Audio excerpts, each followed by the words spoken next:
Ish banori e shtëpisë më të famshme në Shqipëri, Livia, e ftuar në një emision, ka dhënë mendimin e saj në lidhje me situatat e ndodhura, deri më tani dhe jo vetëm kaq. E pyetur se çfarë do të kishte bërë ndryshe tani që ka parë gjithçka pas daljes nga shtëpia, ajo u përgjigj: "Nuk jam nga ato që pendohet për ndonjë gjë që bën, por mendoj se do të kisha qenë më pak e përfshirë emocionalisht në shumë gjëra. Shumë më e ftohtë, Livia më e ftohtë, i bie Livia më e logjikshme. Vetëm këtë gjë do ta korrigjoj edhe një gjë tjetër që unë nuk kam besuar tek vetja as pak.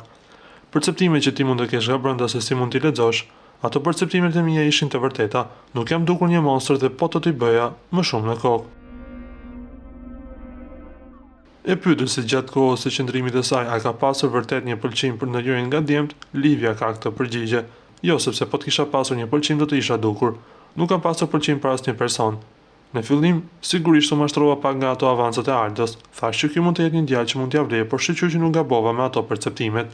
Në lidhje me raportin e Ardës me Rizartën, Livia kishte këto fjalë: "Është situatë shumë e neveritshme, nuk shihet me sy dhe nuk ka pikën e ndjenjes, që kur tentoj të më afrohej muaj me zor, kot nuk e kam quajtur për ndjekës, nuk e duroja dot, nuk kisha as pak kimi. Unë e kam thënë që unë kam një intuit të paktën për çfarë më përshtatet mua", deklaron ajo. Ju lutem klikoni tek butoni subscribe për të marrë të rejat më të fundit nga showbizi shqiptar.